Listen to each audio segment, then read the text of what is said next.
comment on any item which is not on the agenda, please state your name and address for the record. Action will not be taken on any item that is not on the agenda. If it requires action, it will be referred to staff and/or placed on a future agenda. To comment on any item on the agenda, please wait until that item is up for consideration. Please limit your comments to a maximum of 5 minutes. Are there any people within the audience, besides Mr. Bryce, that would like to address the City Council? Thank you, Mr. Mayor. City Council men, I don't see Cindy here tonight. This is just PR. I'm not here to complain about anything. Thank you. The Atwater VFW has been part of the city of Atwater since 1955, 68 years and going strong. The Post has worked closely with the community and supported numerous groups and activities for our citizens over these years. The Post is a group of veterans who have honorably served in combat zones all over the world. We are the folks who came home. In keeping with our goals, the Post has donated its facility for a fundraiser for the city's police cadets on 4 March 2017 from 3 to 6. It's going to be a Mexican enchilada dinner. The donations are $8. This group plays an important role in the future of our city. Hopefully one day they will become police officers in our city and pay it forward. I ask for your support for these cadets. Even if you can't make the dinner, please make a donation to the cause. We need to invest in our children and plot a path of success. After all, they one day will be taking care of us sooner than you think. Thank you for your attention and have a good evening. Thank you, Gary. Gloria? Hi. How's everybody? They don't know me at all. Yes, we do love Atwater. Try and cheer up, Gloria, please. Well, we're going to be having our 8th annual Love Atwater event, April 22nd. Our April, we usually have it in September and April. Our April is our big one. You know, we have a lot of volunteers come out. We have like 400 or 500 volunteers come out and just basically participate and just love on their city. We even have people that are, you know, somebody might say they don't really like this, but I'm just being real, is that we have people from the prison come out and love on their city. They come out and they bless us, you know, whatever they done, and they come out to try to help out. So we usually get about 20 of them, 25 of them out there loving on the city and giving back to the community. So I'm just here to say again, you know, this is a great event, and I'm just encouraging everyone to go to loveatwater.com and to see what projects we have. However, I'm a little concerned because I get a lot of volunteers and we don't have that many projects. We have lots of projects for you. Okay, well, yeah, okay, so that's why I'm here most of all, is that, you know, I've been working with Pat and stuff, and we've been doing the same projects, which is the Bloss House, which is the Rose Garden, which is, you know, the parks and the rec and the community. Like seniors, there's sometimes seniors need help and stuff. We want to be able, not just to be the crew. How much minutes I have? Okay, not to be just the crew, just to clean up, because when people hear about Love Atwater and giving back to the community, they figure they have to go and pull some weeds. It's not all about pulling weeds. We go to Amberry, we love on Amberry. There's people there that don't even have visitors come and see them. And it's a joy when they have somebody like the Girl Scouts to go out there and just to talk to them. And, you know, because sometimes when you don't have anybody to talk to, you can talk a lot, you know. It's just a blessing. So I encourage everyone to, like I said, to go to loveatwater.com and to see what projects we have there, and hopefully you guys know how to find me. You can also email me at iloveatwater.123@gmail also to message me. If you do have a project, if you all have a project, if you know of a project, if you see something, you're driving down the road and you know what, this will be a great project. This is something that I remember that girl that talked a lot here and Love Atwater, that I remember her, that, so just to go to Love Atwater, it's very simple, loveatwater.com, okay? Also, I have my partner in crime, not crime, in Love Atwater, she wants to speak, but for her 5 minutes, because my 5 minutes are not up yet, so I still can talk, right? Why are you looking at me like that, Mayor? Waiting for the bell. Ding, ding. I- So anyway, you have any questions? I just wanted to interject here. I think in all your zeal, you forgot to mention that we take this to Ralston Park Oh, see? on the 22nd at 8 o'clock in the morning. Yes, That's when we gather up over there. yes. And I think Supervisor McDaniel brings a huge box of donuts over there, so enough for everybody. It always has been. And then there's a lunch that comes at noon, Yes, at the conclusion of all the projects and everything. yes, and we're also going to have Starbucks coffee in the morning also. They're always donating, and then we have our mayor come out and say a few words, encouraging words to the volunteers. So again, yes, at Ralston Park, the rally starts at 8 o'clock in the morning, and it's a blast. If you've never been, and it's only from 8 to 12, if you've never been to an event for Love Atwater, I just encourage everybody just to try. You know, we have like, not even, we have like 8 churches that their congregation just comes out and helps out, and people that are not from a church, people that are actually homeless and they're walking down the street and they're like, what can we do? People that are coming off the streets asking, what's happening here? We want to have part of it. We want to do something. What can we do? We have youth. We have Buhack. We have Atwater High. We have Mitchell Senior. We have Girl Scouts that go out there. It just touches everybody, you know. Again, this is our community. We have to live in it. It's not only their responsibility, and I mean this from my heart, it's our responsibility as citizens here at Atwater. Ooh, that concludes me. 14 seconds. No. No questions? Thank you. Okay.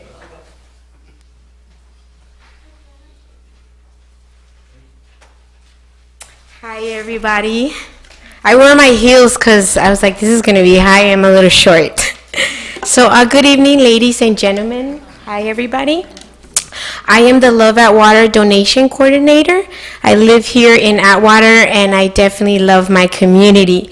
I'm here to share a great victory. God has been very good to our church, Llamada Final Atwater, by blessing us with KFFWLP 107.7 FM, Radio Restauración.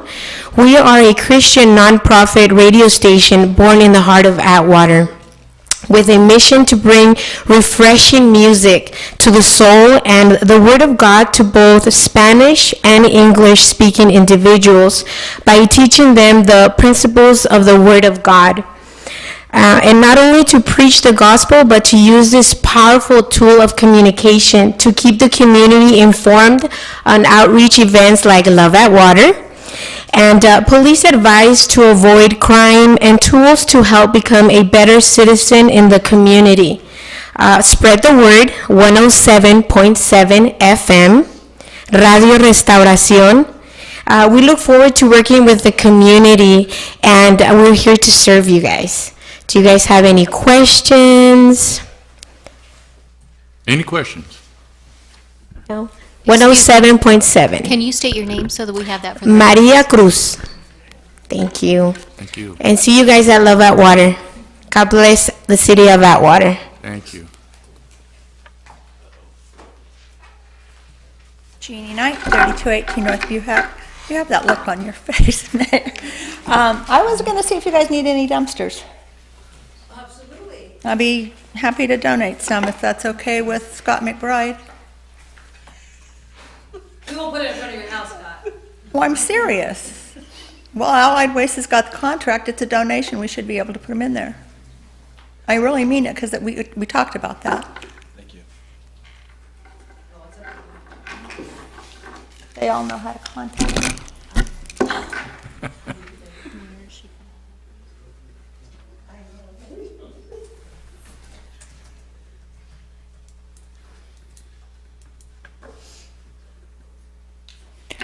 Somebody else can come. I'm just writing my address.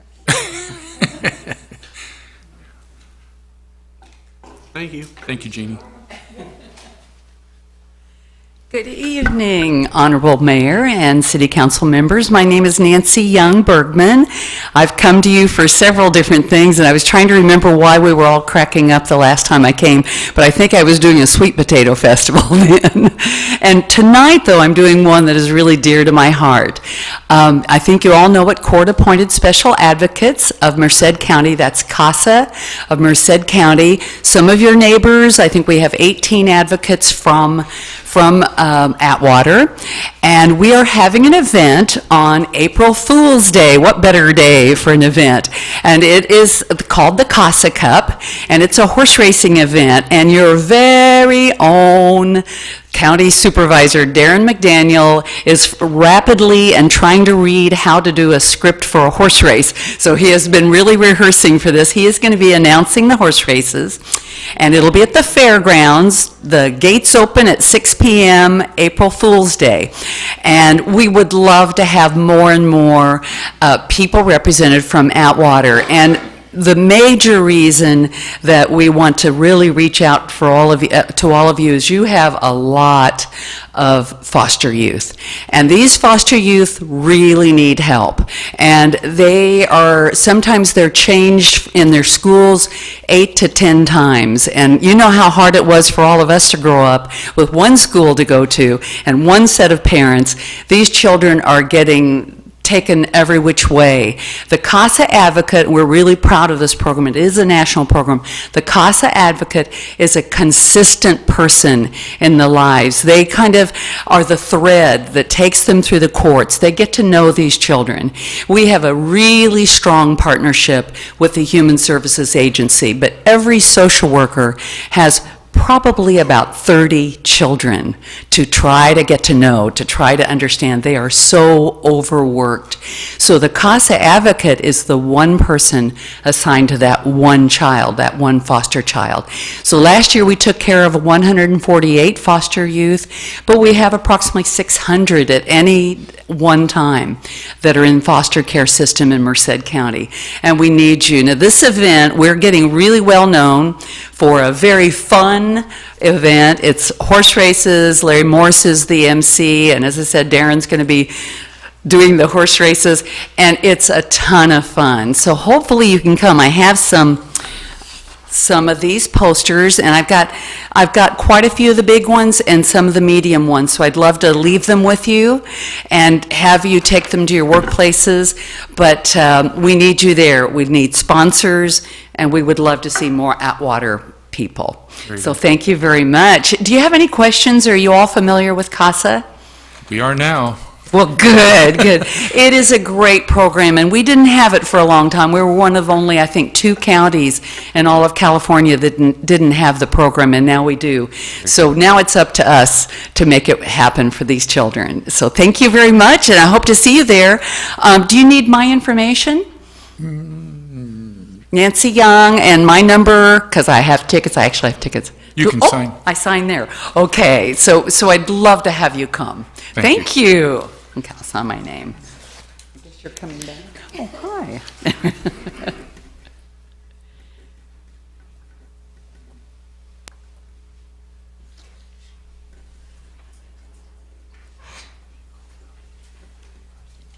I should have done this earlier while I was trying. Okay, thank you. Thank you so much, Ms. Young. Appreciate it. Anyone else wishing to address the council at this time? Okay, seeing none, we'll move on to our next agenda item.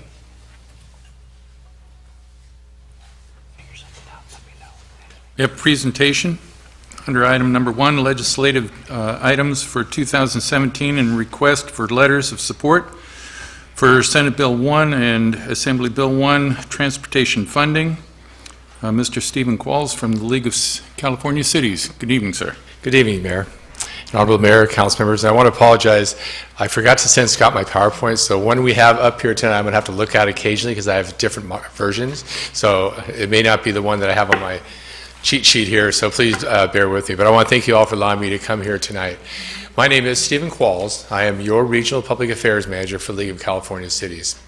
I'm here tonight to give you a quick, and I mean a quick, brief update of the 2016 legislative year, and then look forward to 2017 and what we might be expecting.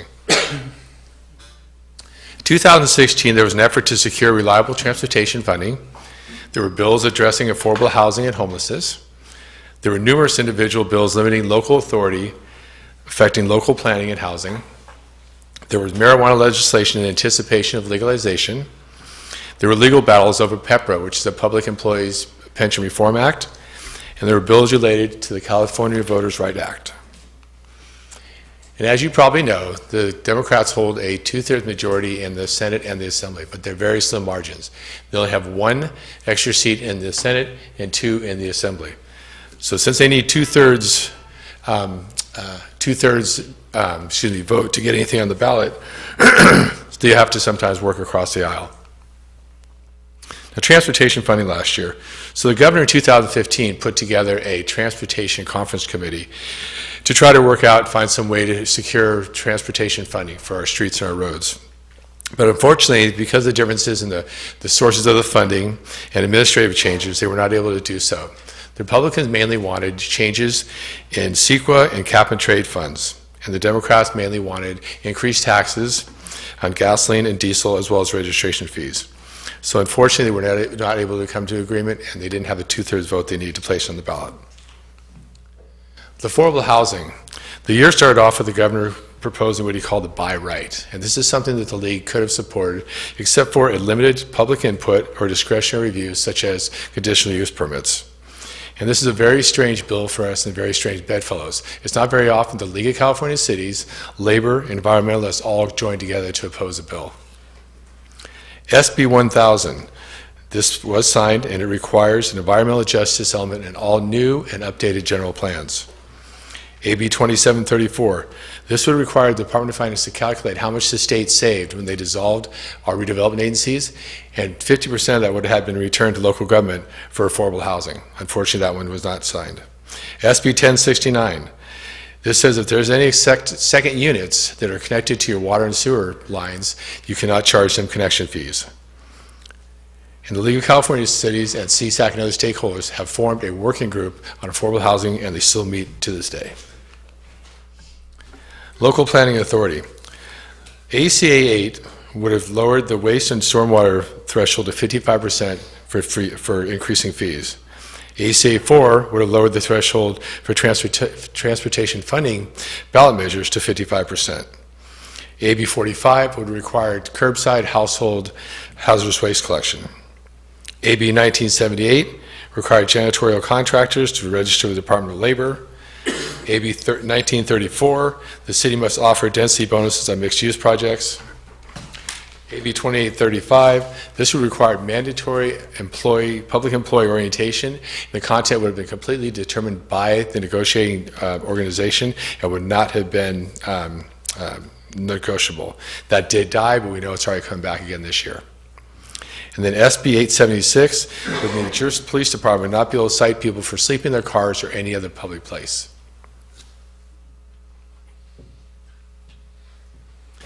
Now, many bills were introduced, as I said, with marijuana, with the eye toward possible legalization. Most of these related to cultivation, transportation, and health safety concerns.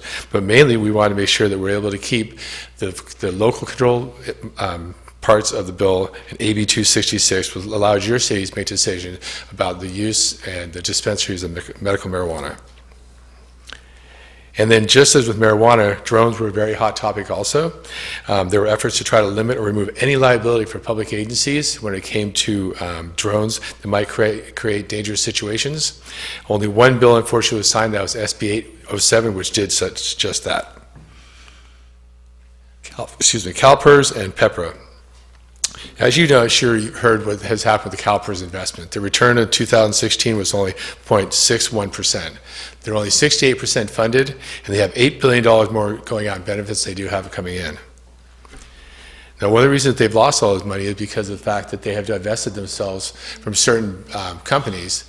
And unfortunately, there are bills this year that have been introduced to continue with that practice, such as do not invest or divest from things such as the Dakota or the Keystone Pipeline.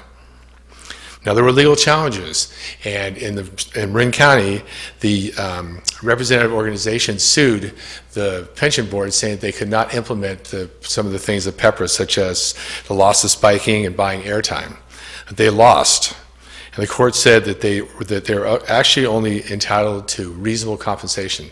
So we expect there to be legislation this year introduced that would define what reasonable compensation is. The California Voters' Rights Act. In 2015, Senator Cannella brought forth SB 493, and this allowed cities to move to district elections just via ordinance instead of having to go to a vote of the people. The bill was signed, but there was 100,000 cap put on it for cities over that population. This year, AB 2220 removed that cap, so all cities in the state of California can move to district election via an ordinance by the City Council. Okay, I just covered that. So every year, the League does a report card or voting record on our legislators up and down the state. And as you can see, your legislators did very well. Senator Cannella was 73%, and Assemblymember Gray was 75%.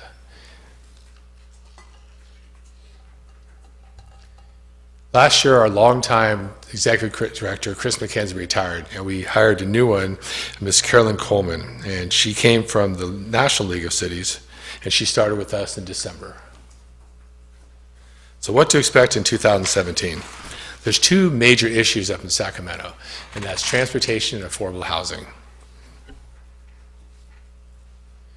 The transportation, we have AB1 and SB1. They both do about the same thing. They both raise $6 billion a year, and $2.2 billion of that would be returned to local government to be split evenly between cities and counties. Some of the contents of the bills are a 20-cent increase in the gas tax, a $38 increase in the vehicle registration fee, $300 million in unallocated cap and trade funds, and then registration fee for zero-emission vehicles would vary between SB1 and AB1. These are because, as we all know, the electric vehicles still use our roads and streets, but they don't pay for it, so they don't pay a gas tax. And that is a bill that I'm bringing forward, the letters I'm asking for you from the council today. If these bills do pass, it would bring approximately $1 million more per year to the city of Atwater, and you'd have a one-time windfall of $158,000.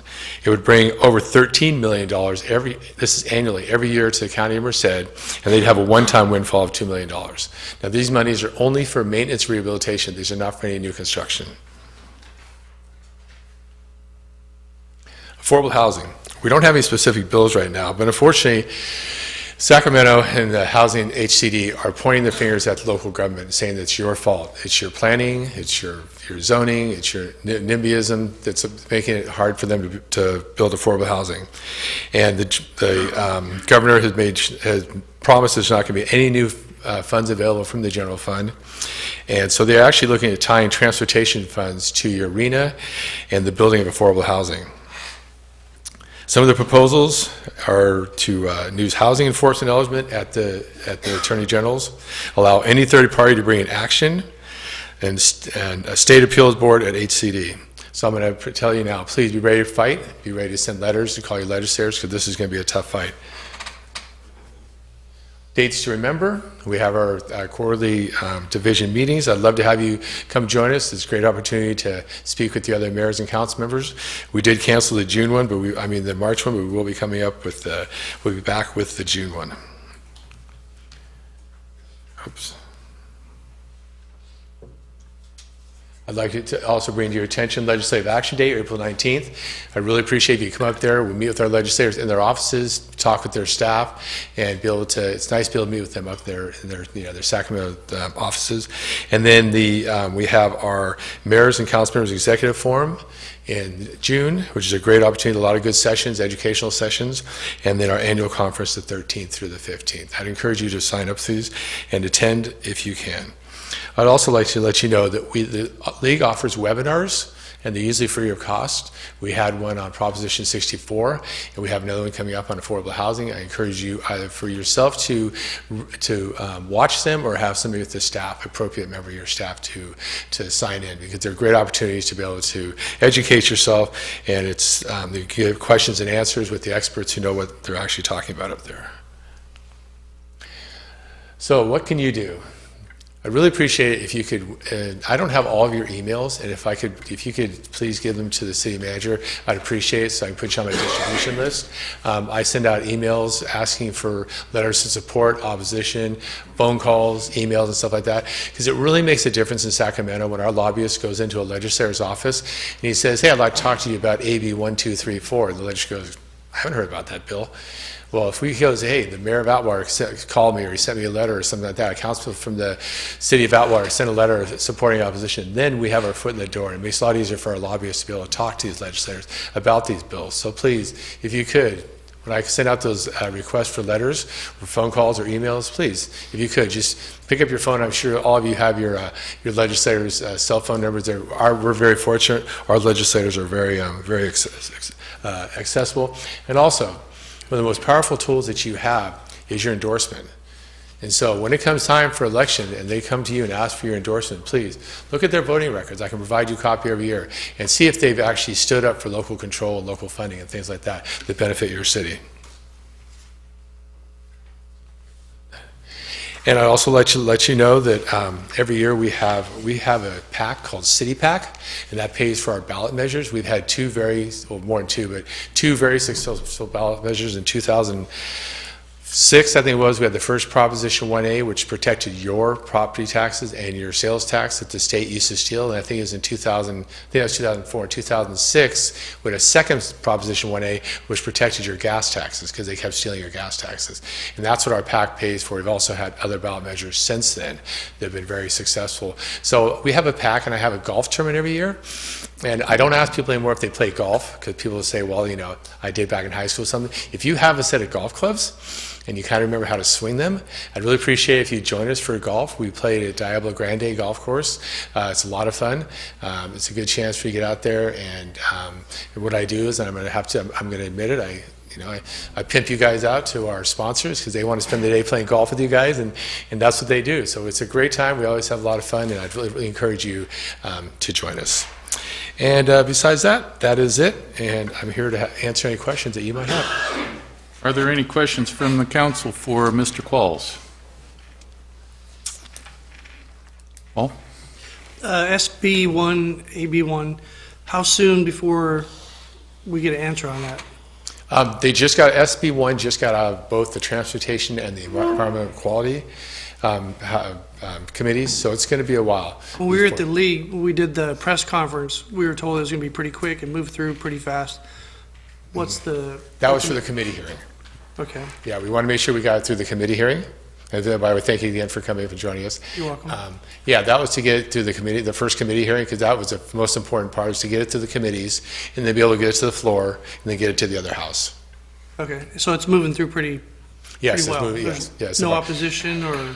I don't know if there's opposition. I mean, the Republicans came out with their own proposal of how they think that they can raise the transportation funding, but to be honest with you, it's going to be very hard for them in a democratically controlled legislature like that. They want general fund money, and the governor's been very protective of the general fund, as you've probably read. He hasn't even given in to the Democrats' request for things like for children's dentistry and stuff like that. He's watching the general fund very closely because he feels, and we all know, there's going to be a downturn in the economy again, and the state's budget is going to probably be in a deficit again. And so the proposal they put forth, I don't believe it has a very good chance of passing. But as far as opposition, I've had a number of cities who've sent letters. I don't know if any organized opposition against it, but you never know what's going to come on down the street. The main thing we need to do is we need to secure some form of transportation funding. I just drove down your street here off the freeway, and that was an experience. I think I lost 5 pounds on the way over here because that thing, my car was bouncing all over the place. And so we know that we have to do something about our streets and roads. The good thing about this money is there's also a bill, SCA2, and so it would be a constitutional amendment that would constitutionally protect those monies, so they could not take that money. I'm not saying the state would ever steal local money, but just that's my chance they might try. That it'll be secured, and it's only for maintenance and rehabilitation, which is a good thing because that's what our streets need. I'm sure we do need new construction and stuff like that, but maintenance and rehabilitation is what we need right now. Thank you. Thank you. Anyone else before I take a stab at it? One of the things in your presentation that I I may have skipped over, but I noticed that diesel fuel was not mentioned. And I think it's important to note that that's going to be a 20 cent per gallon increase as well. Okay. As I said, Yeah, I'm sorry, I didn't, it's not actually, it's, Okay. yes, it is diesel also. right, okay. I'll be perfectly honest, I have a huge problem with this. Does the diesel include all distillate fuels? Yes. So that would include also jet fuel? That's a distillate fuel. Jet fuel? I don't think so. I don't know. I can't say. I cannot say. I've never had that question asked to me. I'm in that business, so But that that's why hasn't- I'm asking. But that doesn't have to do with transportation. So I don't believe so. No, it's not roads, streets, and roads. I'm sorry. Did you say jet fuel? Yes. Yeah, that doesn't have to do with streets and Okay. roads. Okay. I mean, I know this, some race cars do. I used to put it on my dirt bike. So yeah, it is a lot funner. You put diesel, A lot faster. you put jet fuel in a It was dirt some bike? kind of gas that you get from Union You probably 76. put one, okay, we probably avgas 100. Yeah, something like that, yeah. Okay. Because that was my questions as to whether or not this tax would extend over to those particular fuels. Okay. I'm not going to tell you 100%, but I would almost positively say no. Okay. Because of that.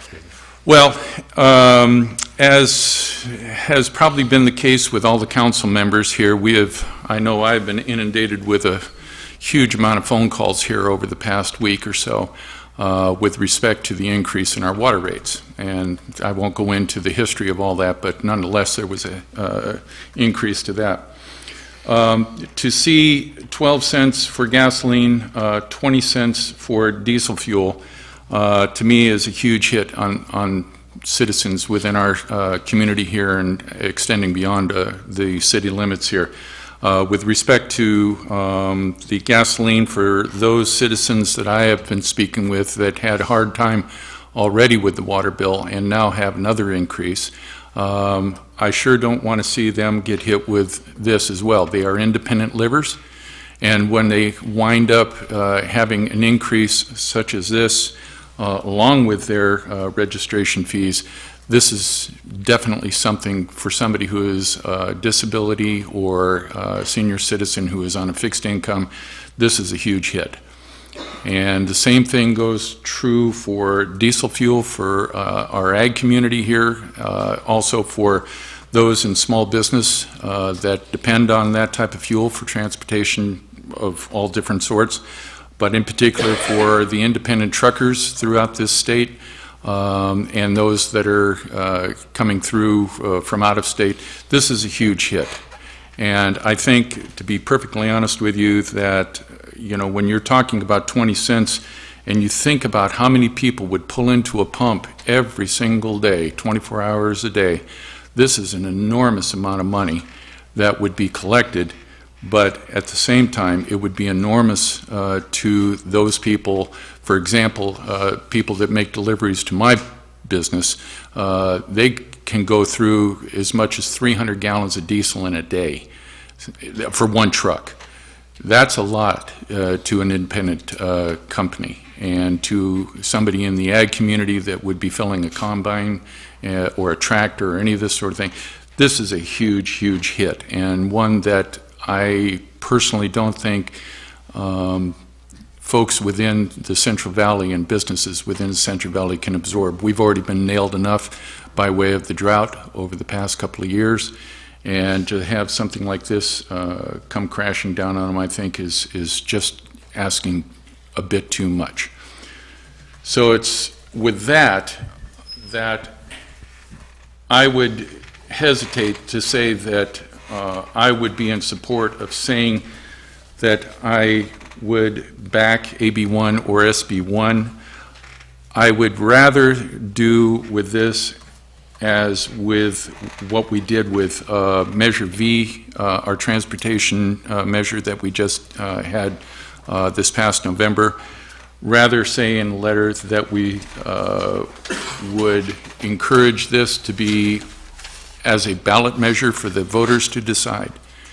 But I'd be very hesitant to be in support to say that the city of Atwater backs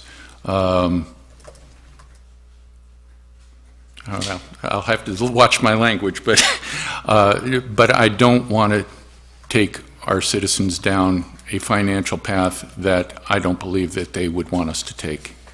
So, And I respect and understand it. Thank you, Mayor. okay. So,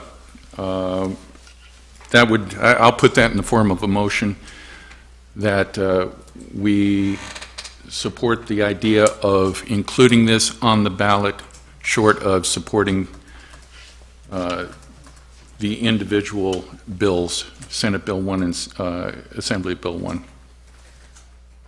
And I put that in the form of a motion.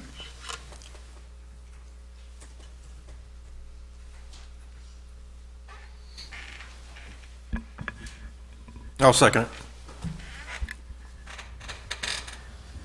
Is there any further discussion? Are there any members of the audience that would like to speak to this matter? Mayor? Yes, sir. This question for Steve.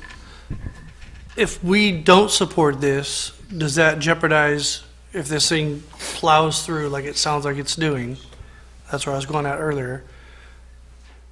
If we do what the mayor's saying, does that jeopardize our little piece of the pie that we're going to get? How does this all play out? No, it's a statewide measure. You'll still get the money. Yeah, I mean, if this does pass, then you'll still get your, what did I say, $1 million a year annually? Yeah, you'll still get your $1 million a year annually. Because I don't think anybody, I mean, I'll speak for myself. I agree with the mayor that I don't support. We pay plenty in taxes already, so if they would just allocate it correctly to begin with, we wouldn't be looking at this. So. Oh, I completely understand. With all due respect, I just bought last 2 years ago, bought a 2015 Tundra, 12 miles a gallon. You know, I pay just pay my registration, $473. And I'm not looking forward to paying higher gas taxes or registration, but I do also drive the streets and roads of California, and I see we have to do something. I mean, the money's not going to come from anywhere else except first by raising some kind of taxes, you know, registration fee and fuel costs also. And if we want to, there's $59 billion in state deferred maintenance, and there's $79 billion in local streets and roads deferred maintenance. That's just deferred maintenance. That's what we've done. If we don't do something soon, it's just going to get worse and worse. You've all seen what these recent rains did to our roads. Well, if our rains continue like this and our roads keep deteriorating and we don't have the funds to be able to fix them, we're just going to, and the average citizen spends over. But in that $120 billion that we do collect on taxes right now, so much of that is reappropriated to other things other than transportation and maintenance for the roads. I think only the weight fees are. They're not allowed to take your gas tax anymore. Proposition 1A prevented them from taking. A lot of our local taxes we spend on the bus, which drives around empty most of the time, and you know we don't do our road repairs because we have to contribute to that. So, you know, it's a prioritization of things that we don't really get a voice in most of the time. So, Councilmember Raymond. Just for the record, I just want to say, you know, at what point do we stop trying to penalize people for the ineptitude of government? You know, it's like Winston Churchill said, trying to tax yourself to prosperity is like trying to stand in a bucket and lift it. You can't do it. This is more theft from the government. I can't support it in any way, shape, or form. What is the sunset date for these two bills? There isn't. It's ongoing. I'm sorry, it's hard for me to see. I'm going to have eye surgery here shortly, so. No, it's ongoing. Yeah. I'm sorry? It's ongoing. So there's no sunset to it? That even bothers me even worse than having this thing. Yeah, I have to agree with Councilmember Raymond.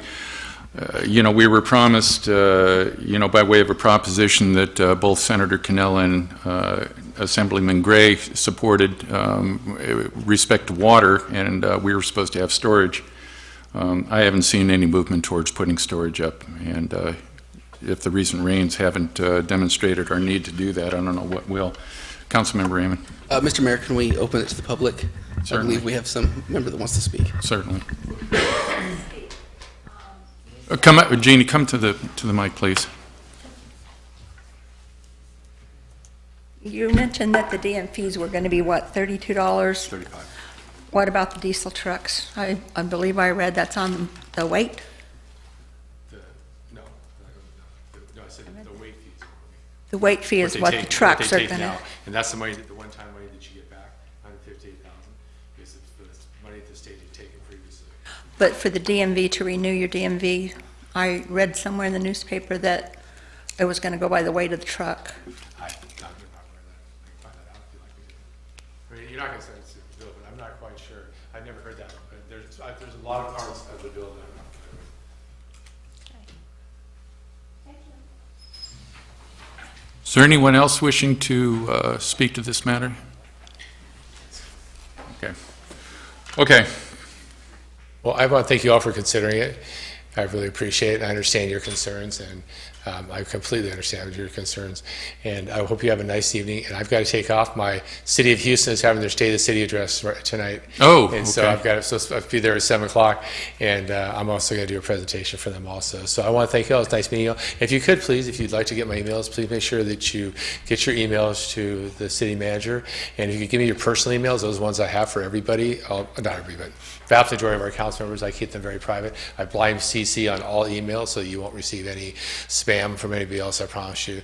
And I'd like to get you connected. I really encourage you, if you could, to attend some of our trainings. Our conferences are great. I should have explained myself. I'm a former council member, City of Houston for 3 years. I had to quit because when I got this job, and I used to take advantage of all of them. We have policy committees that you can sit on, transportation, environmental quality, community services, tax and revenue, so that we love to have the electeds on there, because a lot of times we get staff.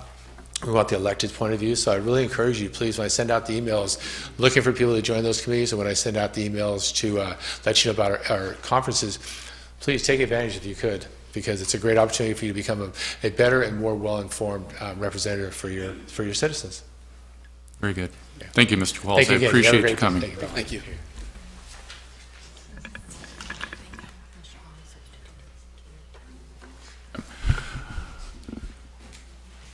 I just want to say, we just passed a transportation measure here, Measure V. Mr. McBride and I were part of the committee to, craft that particular one.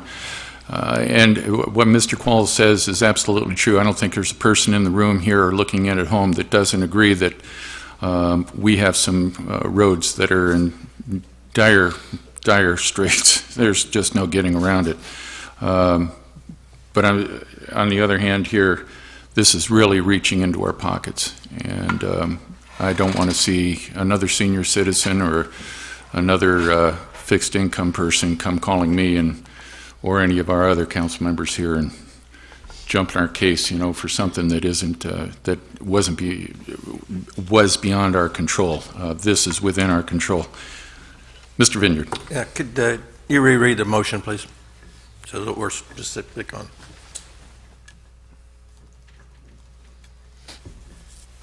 To place the support or non-support of the ballot bills, bills on the ballot for the voters to choose.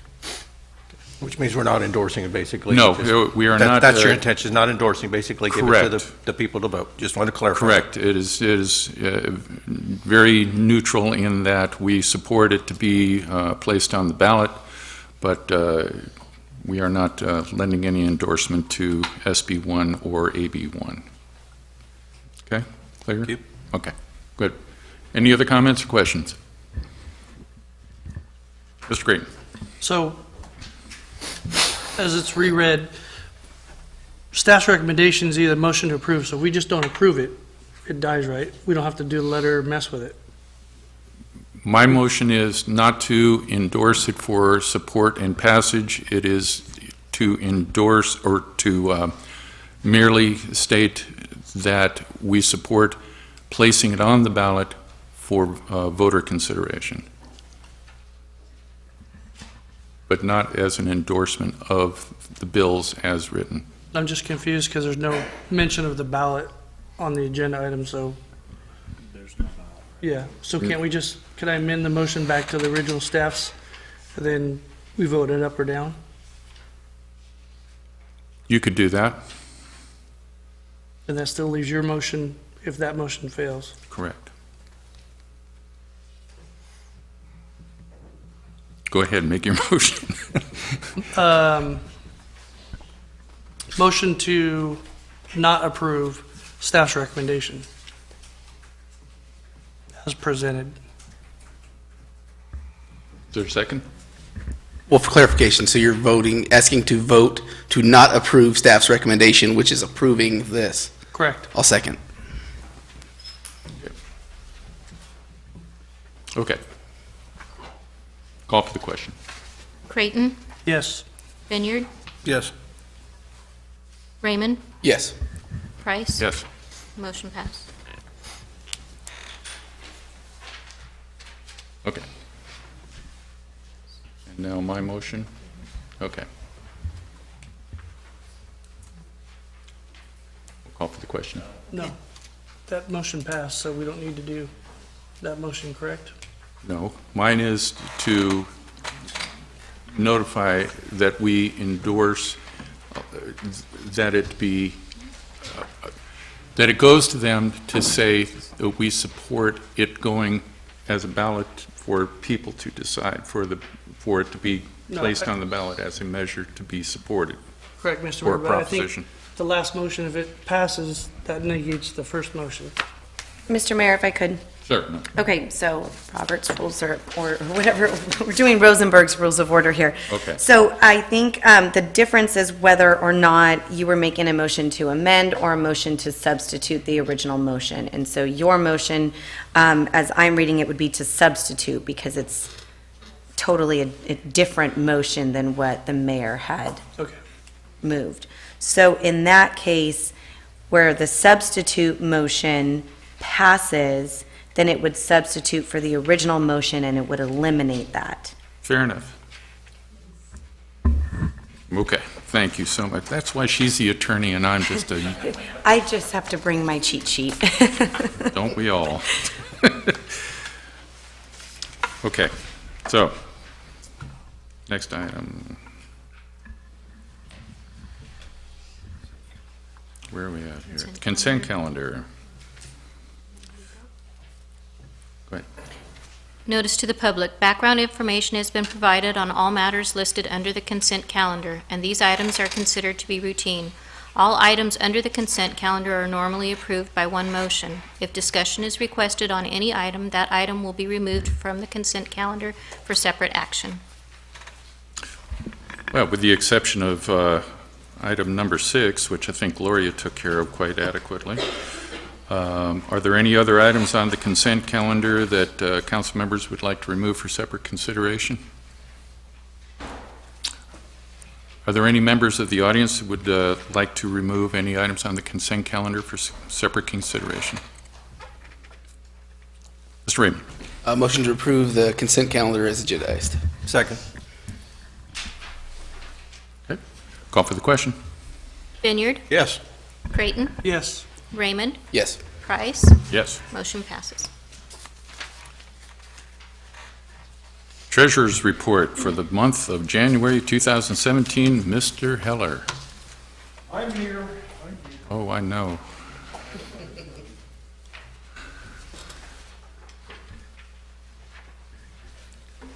Good evening, Mayor and Councilman. Before you is the January Treasurer's Report.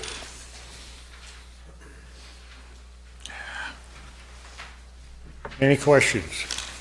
Are there any questions for Mr. Heller? Mr. Creighton. I just wanted to tell you, thank you, Jim. I sat in on the Audit and Finance Committee today with staff and Councilman Raymond and Vineyard. It was very productive and appreciate it. Thank you. Don't forget March 27th, March 27th, you got it. It's happening March 27th. Water and Finance. The next Next meeting. meeting. Okay. Duly noted. Okay. Any questions for Mr. Heller on the Treasurer's report? If not, I'll entertain a motion. Mr. Vineyard, Motion to approve. is there a second? Second. Mr. Raymond's on second. Call for the question. Vineyard, Yes. Creighton, Yes. Raymond, Yes. Price. Yes. Motion passes. Thank you. Thank you. Okay. City Council matters. Mr. Raymond.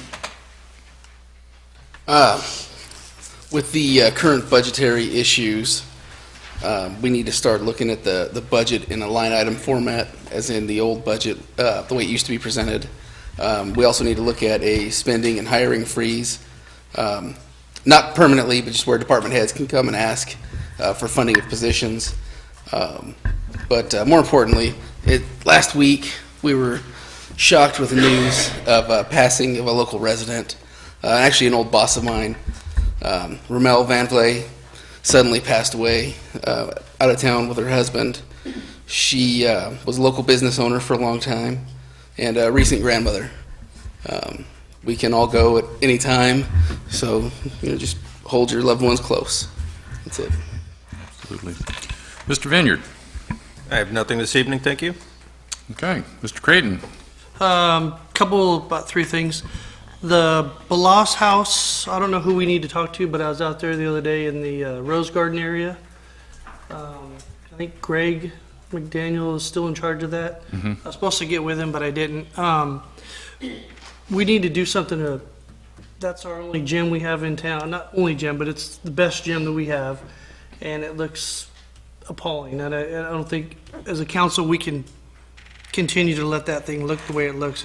It's embarrassing. That's a place where people from Los Banos to Mariposa come down here and take pictures for their weddings and stuff. So we need to get more involved with the Bloss House Committee or whatever it is, figure out how to better manage that asset.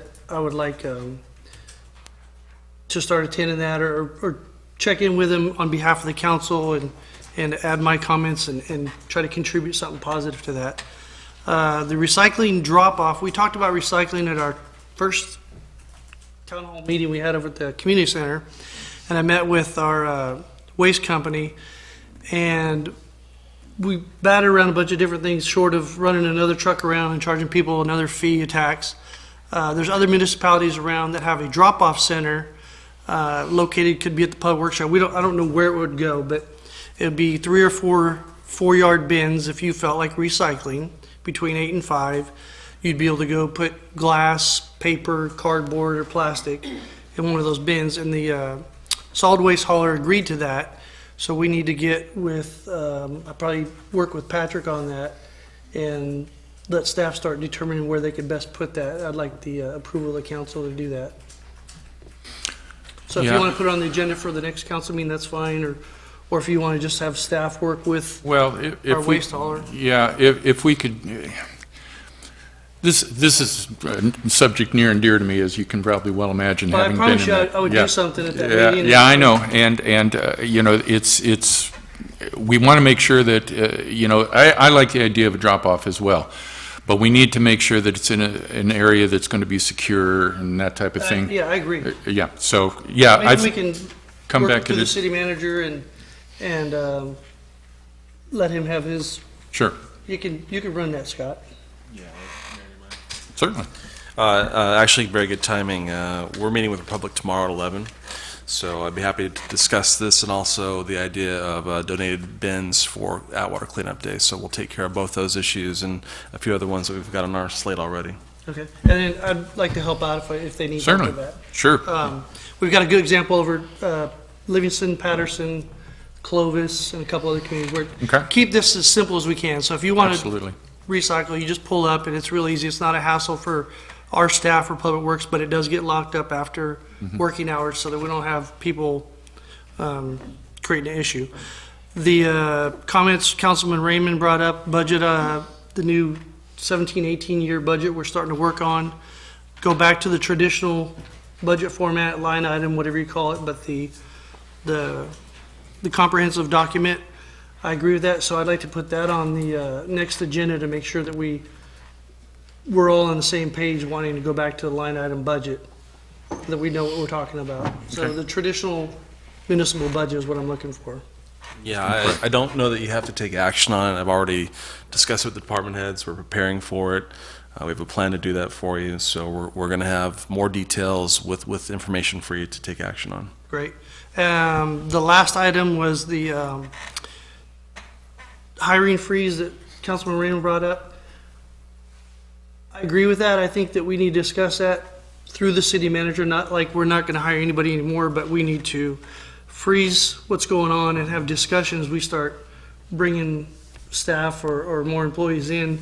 We already have current employees that need to be made whole. There's a shortage of the 5-day work week. We have a lot of issues before we continue with business as usual. We need to bring this up and we need to have some discussion on it. So I'd like to Sure. work on that, whether it's closed session, open session, whatever's, I'm fine with however we gotta do that.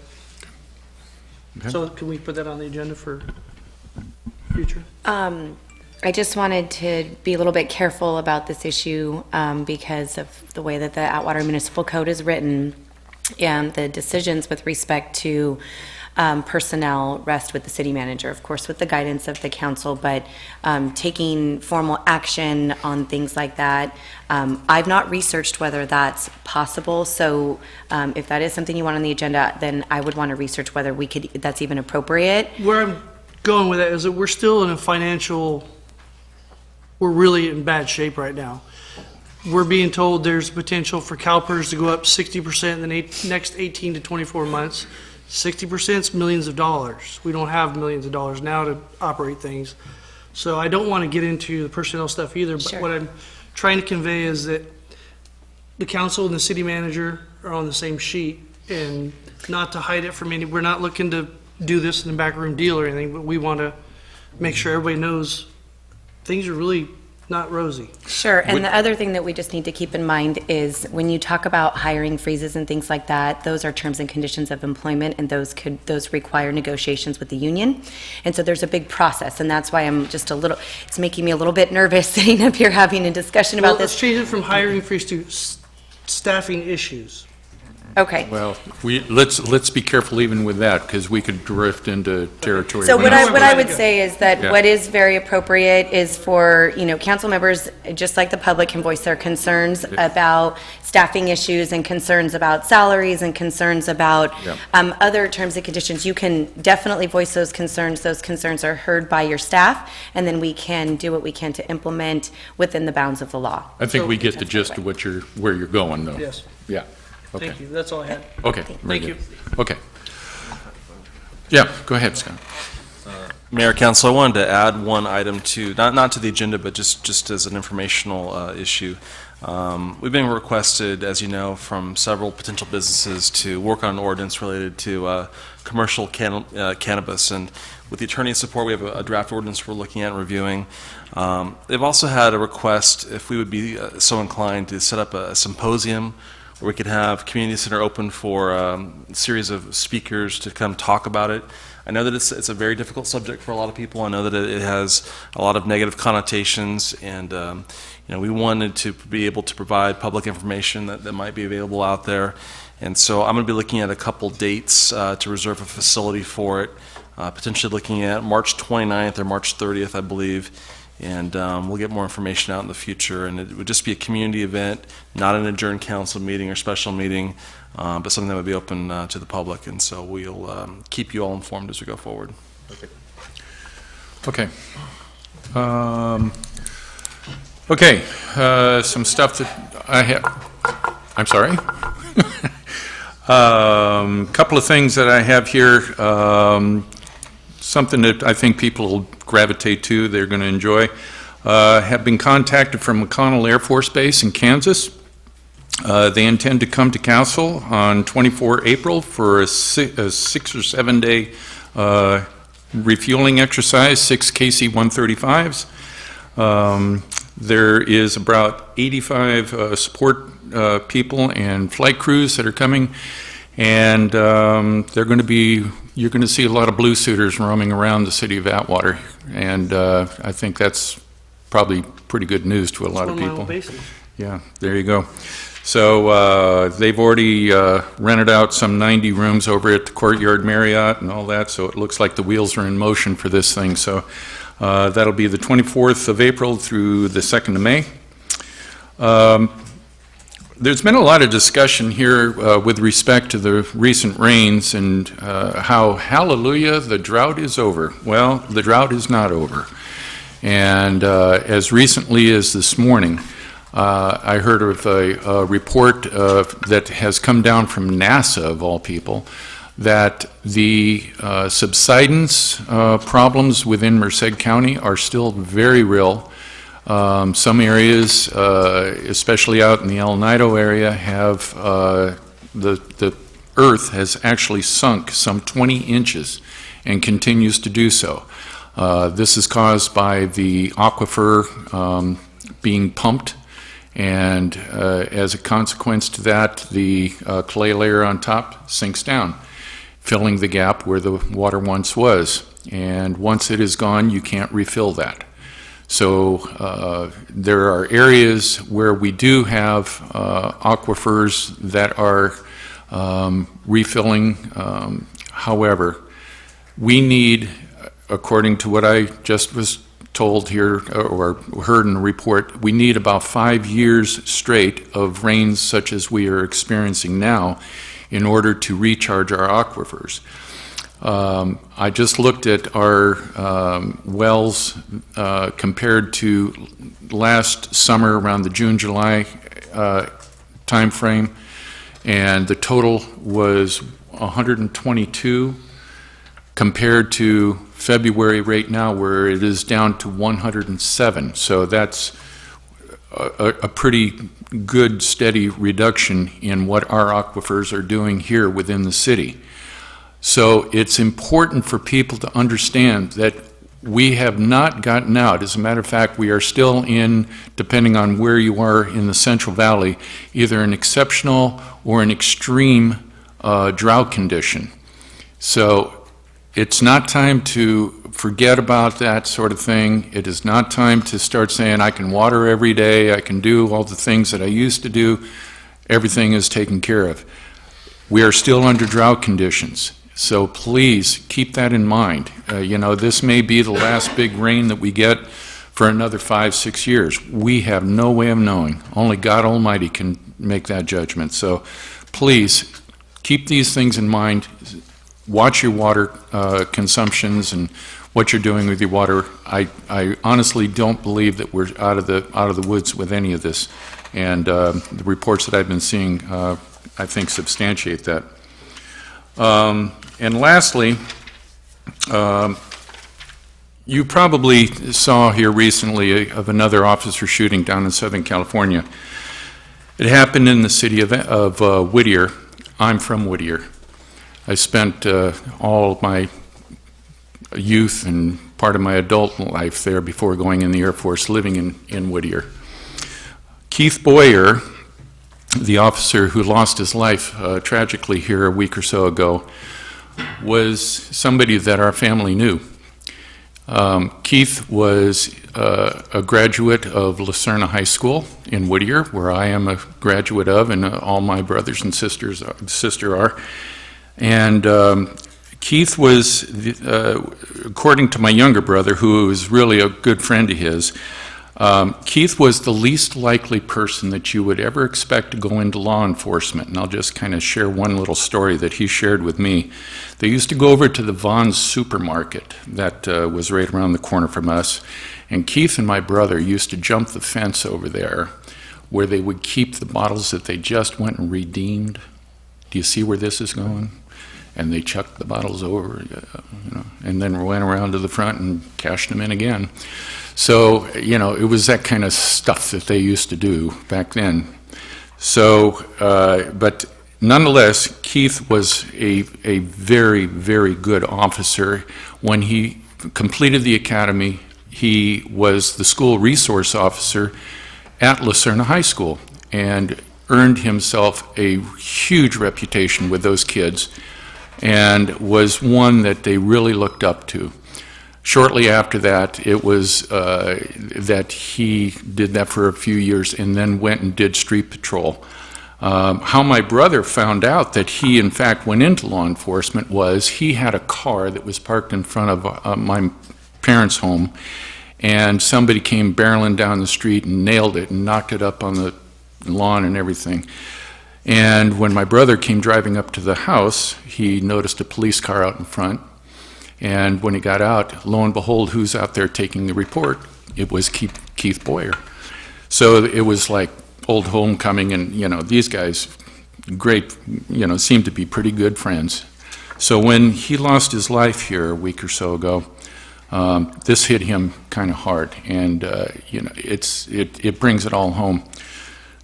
The larger issue here is that the cops that we have in our city, the cops that we have all over this great nation of ours, are subject to this sort of thing every single day. Every time they strap on the gun, get in that patrol car, this is the type of thing that is something that they all go up against.